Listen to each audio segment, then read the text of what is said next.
সকলকে আমরা কথা বলছিলাম ফিনান্সিয়াল ম্যানেজমেন্টের একটা ম্যাথ এবং হোমওয়ার্ক নিয়ে, তারই ধারাবাহিকতায় 3 নম্বর ম্যাথ। 3 নম্বর ম্যাথ জাস্ট আপনারা পড়ে দেখবেন, এখানে দেওয়া আছে মিস্টার রিফাত হচ্ছে একজন ফিনিক্স ফিনান্সের হচ্ছে রিপ্রেজেন্টেটিভ। তিনি আসছেন আমাদের কাছে একটা অফার দেওয়ার জন্য যে উনি 7 বছর পরে 50,000 টাকা আমাদেরকে দিবেন, কিন্তু এখন আমাদেরকে দিতে হবে হচ্ছে 25,000 টাকা, এবং সেটার রেট অফ ইন্টারেস্ট হচ্ছে 12%। তাহলে এই অফারটা কি আমাদের জন্য অ্যাট্রাকটিভ কি অ্যাট্রাকটিভ না, আমাদের কিন্তু এই জিনিসটা বের করতে হবে। তাহলে আসুন আমরা সলিউশনটা দেখি। আমাদের এখন দিতে হচ্ছে কত, আমাদের দিতে হচ্ছে কিন্তু এখন 25,000 টাকা। তার মানে হচ্ছে আমাদের প্রেজেন্ট ভ্যালুটা হচ্ছে 25,000 টাকা। কত বছর জন্য? 7 বছরের জন্য, এবং ইন্টারেস্ট কত? 12%। যদি এগুলো দেওয়া থাকে তাহলে আমাদের ফিউচার ভ্যালুটা কত হবে?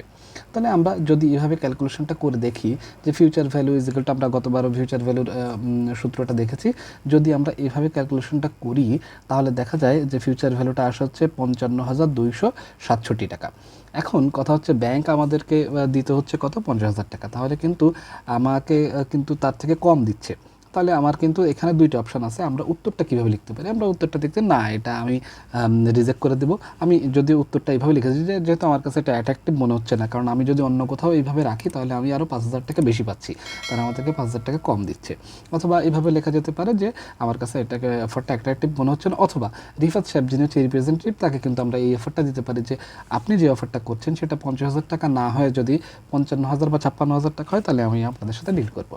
তাহলে খুব সহজে আপনার 3 নম্বর অঙ্কটাও সলিউশনও হয়ে গেল। তাহলে আজকের ভিডিও ছিল এই পর্যন্তই। সকালে ভালো থাকবেন, অসংখ্য ধন্যবাদ।